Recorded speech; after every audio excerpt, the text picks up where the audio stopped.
Hello and welcome to the ICT60220 Advanced Diploma of Information Technology Student Information Session.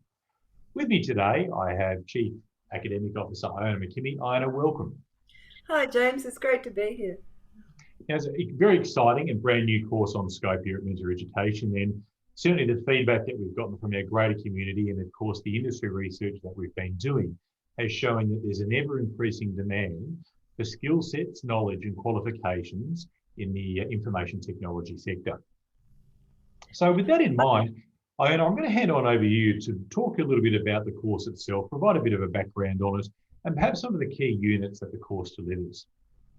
So the course itself is an Advanced Diploma of Information Technology, and the course actually focuses on business analysis activities, so systems, technology, data collection, data storage, but it also very excitingly focuses on project management, because we understand that as IT professionals, we're often working in environments where we're going to be introducing new systems, where we're revising systems, and keeping pace with the changes in technology every year, in fact almost monthly, can be a challenge for us.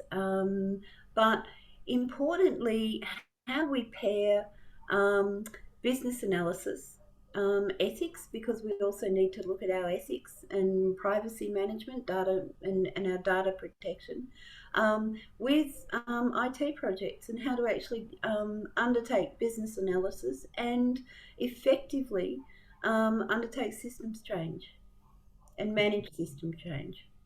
Yes, certainly. And I think one thing that we often see is that ability to identify opportunities for improvement in business. And these opportunities can, of course, be addressed by the implementation of technology, but by, I think, effectively identifying those opportunities and putting an appropriate construct around it by way of a formal project management infrastructure serves to not only put that project in good stead from the beginning, but also see it delivered effectively and essentially completed in the best way it possibly can.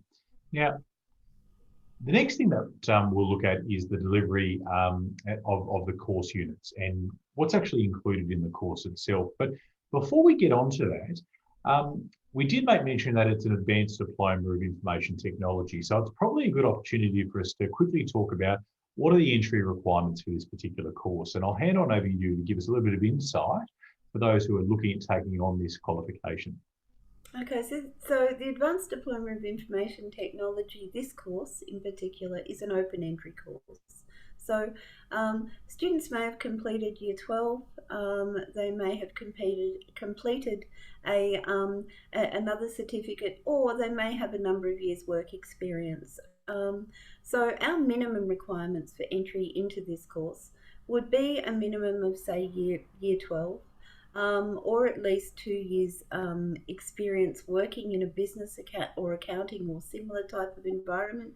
For that matter, it may be a health environment, and of course, to be able to meet the technology requirements for the course. And we talk about those later.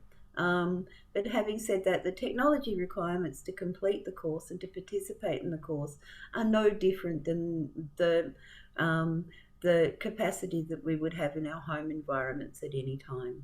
So an internet connection and so on and so forth. But we take a deep dive into that later in the course. So the course is actually structured, as we can see here, where it actually moves through a number of aspects of information technology management and review of systems and deployment projects in an IT context. So we look at so one of the first things we do is we look at how do we assess a business environment? How do we assess our systems? How do we look at the difference between how one system is operating and encouraging our organisation or supporting our organisation to work at its highest level of achievable capacity and capability, as against another system that may be failing. So we look at that those things around business analysis. We look at cybersecurity awareness and implementing best practices. And we know cybersecurity at the moment it has become more and more and more of a focus of everyday business life, um, and how important it is. We also look at how we interact with our clients, both internally and externally, on a business level, as far as delivery and management of technology is concerned, our ethics and our privacy in our IT environments. And again, we've got a real focus on business analysis here and how we undertake those analytics within or from a technology perspective. Then we look at how those things that we've identified as part of our business analysis process have fed into our change management process, and then implementing that. And then we take from there, we take all of this and we look at project planning, because out of this whole review process and analysis process and our concepts evaluation often falls a project. When we do this as a systems review, for example, internally in an organisation. So we look at project planning, how to maintain quality for an ICT project, our initiation, our delivery, and most important, and just as importantly, our project closure phase. So what is an IT project? I'm often asked at this point, how is what I'm doing going to fit into this course, and it's going to align to this course? Or these are the things I want to do in the future. So how is this going to feed into my future? So when we look at technology and we look at and systems within an organisation, I mentioned before our administrative system. So our administrative system might take up something like SharePoint. It might take up utilising OneDrive, Microsoft Teams, using Microsoft Outlook to send and receive mail. So a bundle of Microsoft products that actually makes up our administrative environment. It could be our accounting environment as well. So we might be looking at our financial management system and the capacity that we have within that system. And then we might review how those two systems go together and how they can share information and how we can make information available in different contexts across our organisation. So this is the goal of this course, is to look at systems, to create a project to implement systems, and to manage that project all the way through to the end of the project and the handover of the new system. Why have we chosen to focus on this area? Because we know that in a lot of organisations, great ideas happen when change happens with systems, but sometimes the deployment of those changes of systems can be affected in a number of ways. So when we implement a new system or systems changes, or we implement, for example, an ecosystems approach, so a different approach to looking at how we manage data within our organisation and how we utilise that data or what we do with it. We know that results in a project, which is why we've actually approached this as not only managing information technology, but also business analysis as well as project management. So the course, if you like, has 3 dimensions to it. So, and to do that, of course, students will move through a major project across 13 units of study, and the course duration is around 18 months. Excellent. So certainly a broad spanning course with very implicit application, certainly with what's happening in the world of work and the world of business at the moment. And I think a lot of that's very much reflected in what we're seeing with respect to, say, relevant industry sectors, but also the relevant occupations that this qualification will apply to. So really it's kind of going beyond very much scoped IT sector into a very broad range of business applications. And certainly the sectors that we can see here are very much information technology focused, but that by no means should indicate some of the broader applications that this particular qualification has across all sectors, whether that be agriculture, whether that be health, fitness, whatever it may be. All businesses these days do have a need, certainly to remain competitive and innovative, to continually implement technological systems. And a qualification like this certainly lays the groundwork for an individual to be in a position to manage and project manage, if you will, that process and essentially implement it. And probably even further to that, if we have a look at some of the statistics that have come through from SEEK at the moment, now, an IT project manager with an average salary of 140,000, and that's May this year, 2021. Certainly that's indicative of the sort of demand that we're seeing out here for people with expertise in these particular fields. Now, obviously quite a broad course, very implicit application as we've just talked about. How is this brought to life by way of the learning materials that the students are exposed to? Okay, so students in this course experience a very, very broad range of learning materials. So there is, students are provided with all of their learning materials to complete the course, so there's no additional cost to purchase any additional materials, unless of course a student wishes to take a subscription to an alternative platform to what we offer or something like that. So there are textbooks that are made available throughout the course. The ADDIP IT or Advanced Diploma of Information Technology, this course in particular, there are live classes and tutorials that occur weekly, so twice weekly online, that students are able to access or watch later on. The course includes video elements as well. And in 3 of the units there are podcasts available for students to listen to. There's also activity booklets, online activities, a discussion forum for students to actually link not just with their tutor, but to also link as well with their peers that are studying the course. And we know that that's a very important aspect of online study, is that students are able to feel part of the mentor learning community as well. And so there is a wide range, as I said, of learning materials that are available. All units have presentations that are available to students as well to refer to. And there's also a number of practice tasks that have their basis in the deployment of a new system. Excellent. Now, really an extension of the learning materials, certainly in studying with mentor education, is the assessment process itself, in that what we like to do is expose students to what it is that they'll have to do in the real world and really integrate the learnings and the outcomes, and being able to essentially, in simple terms, show off what it is that they've picked up by being exposed to those learning materials. Talk to us about some of the assessment functions that students will be exposed to, what they're required to do, and perhaps even put emphasis on how closely it is aligned to what we're seeing out in the real world at the moment. Oh, most definitely. The assessment include a range of different types of tasks that students perform and then submit to us. So students will answer some short answer questions. They may also be asked to answer some long answer questions. There's multiple choice questions available in some units as a review and a self-check as far as knowledge development is concerned.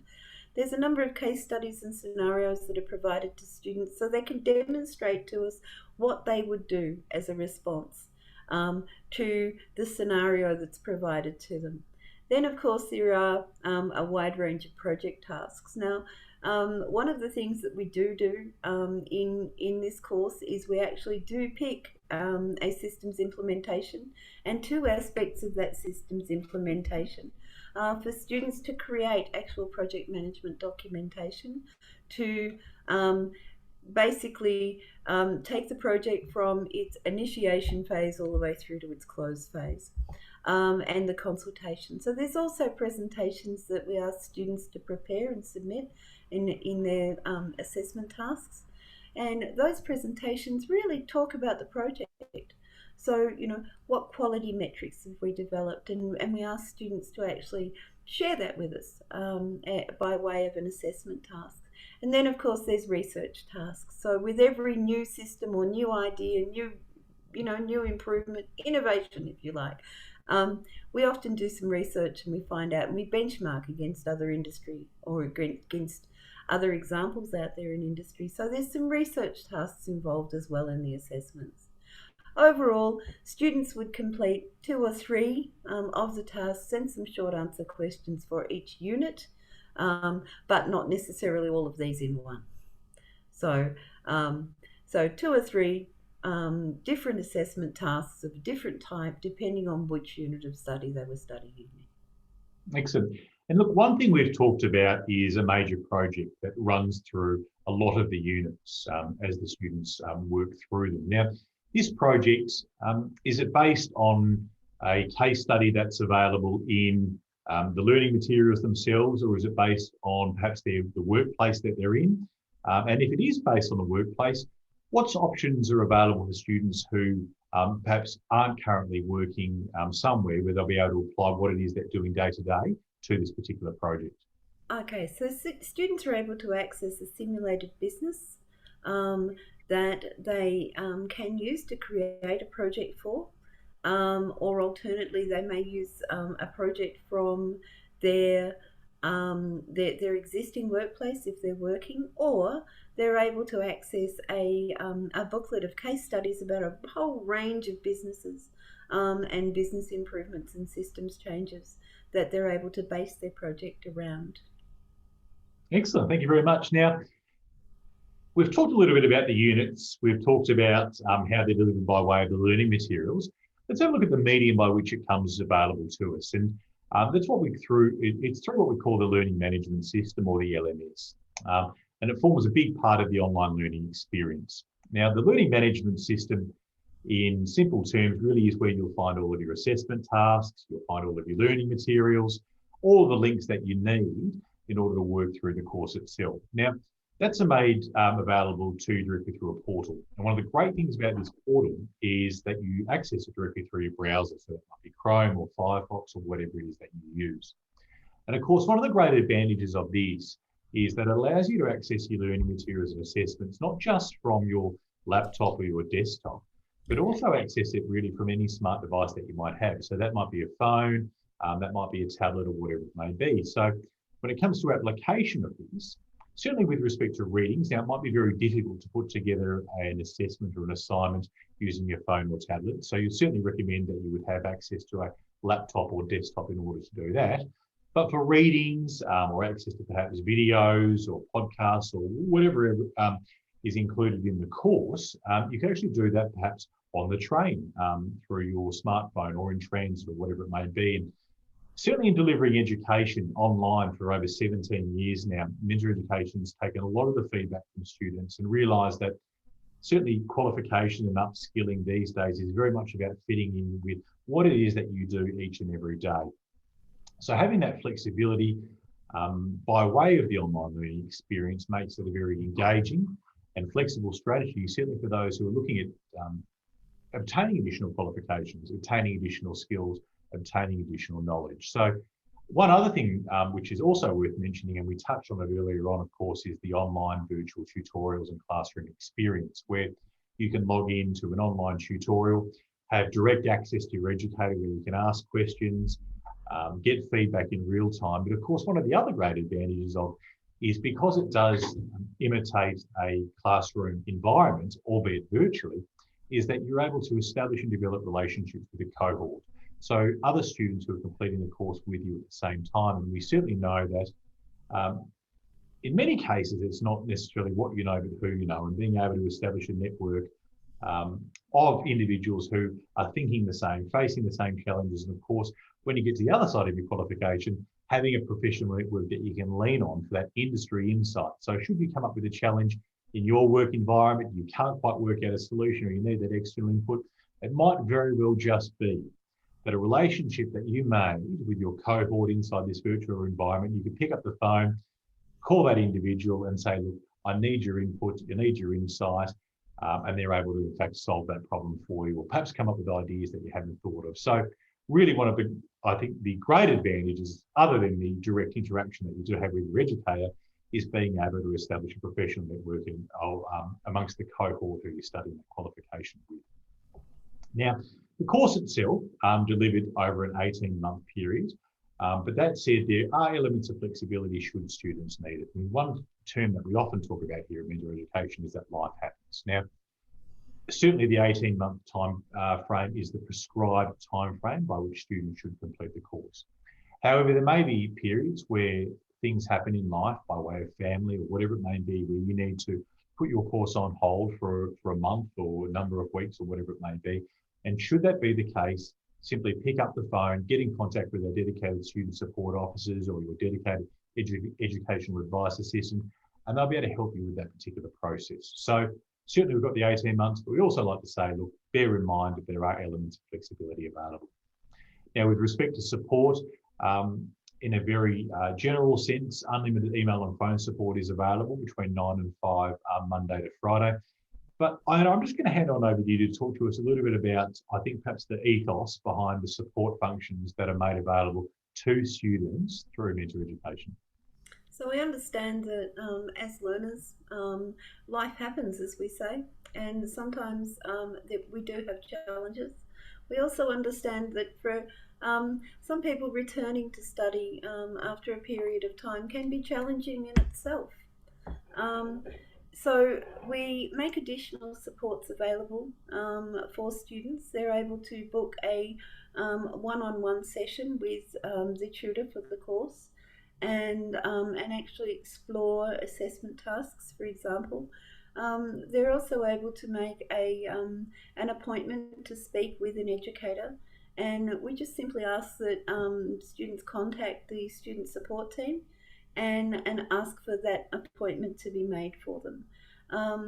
Now, study support is always available in study support sessions each week in the course, and as is additional information in the topic presentations. And in honesty, I can't encourage anyone thinking about studying this course enough to actually take up the tutorial option and actually participate in those tutorials and study support sessions. There's also a number of other ways that we support students. So again, we understand that everyone has challenges. So there's no additional charges here at Mentor Education for course extensions, resubmissions or remarking at any time, or those additional one-on-one student support sessions. Excellent. Now, I've put together a series of questions that were often asked by students who are considering or candidates who are considering enrolling in a course. And the first one is often, can I get government funding? And the short answer to that is no. So all Mentor Education courses are self-funded. That said, as we talked about a little bit earlier on, anything and everything is included in the initial enrolment fee. So that's anything from your learning materials to assessments to perhaps resubmitting an assessment to an extension, whatever it may be. It's all included. However, in the event that students can't afford the upfront payment, so the upfront enrolment fee, there are, of course, payment plan options available. So getting back to that ethos of flexibility, those options are certainly open to students. When it comes to starting, students can start at just about any time. What we like to say, though, is if you can get your enrolment in by 4 p.m. on a business day, usually you're able to start that night. And that said, 4 p.m. on a Friday, and you're able to start that weekend. If you were to submit something perhaps on a Saturday or Sunday, it likely wouldn't, your starting time wouldn't be until the following Monday. Yes, it is all included, and we've talked a lot about that already. The difference with study options, and of course we have a self-directed option for those who choose not to take advantage of the tutorials. And of course then we do have the study option, which is self-directed, plus access to the weekly live tutorials and online support sessions. And we've talked a lot about those as well, and really cannot emphasise enough the benefits of students taking on those additional online tutorials. And I think not so just much from getting the live interaction, but there's also benefits with respect to that sense of accountability, also being connected as well. And that's another thing when it comes to online learning, is that sense of being connected with a learning community and a cohort of students who are going through that. Yes, the course is nationally recognised in all states and territories across Australia. There are no prerequisites, as we discussed.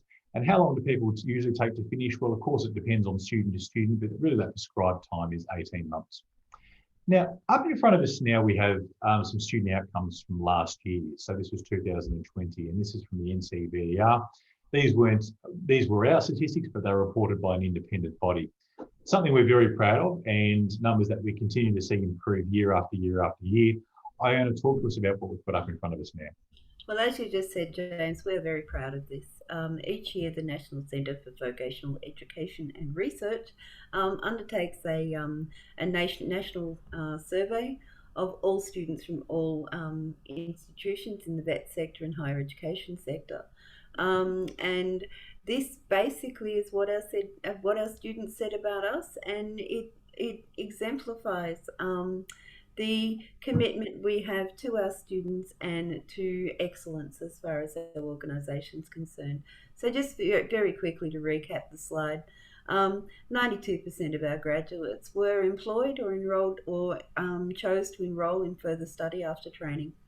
91.6% of those students were satisfied with the overall quality of their training, and 90.2% of students were satisfied with their assessment. 86.5% of students would actually recommend Mentor as a training provider. All of this constructive feedback, of course, feeds into everything we do every day for our students, and it assists us to actually identify areas where we can improve our students' experience, and we work with our students actively to continue to engage them and support them to complete their studies with us. Excellent. Now, finally, for those who have tuned into today's student information session, how do I enrol? Well, there's a number of ways by which you can do that. The most direct way is to head online, so head on over to mentor.edu.au, and then to the ICT60220 Advanced Diploma of Information Technology course page. There you'll also be able to download a course guide and course brochure, which will provide all the background information and perhaps more of what we've discussed today. And you'll also find a direct enrolment link where you'll be able to enroll totally online. Other options include email, so you can get in contact with us at courseconsultant@mentor.edu.au, or via phone, so on 1300 306 146. Speak directly with one of our dedicated education advisors. They can talk to you a little bit more in detail about the course, of course, answer any questions you may have, and facilitate that enrolment for you. So, Iona, thank you very much for your time. Thank you, James. It's been great to be here, and I look forward to seeing everybody in the tutorials. Excellent. So, as always, take this opportunity to excite your potential, and we look forward to seeing you as students soon. See you later, everybody.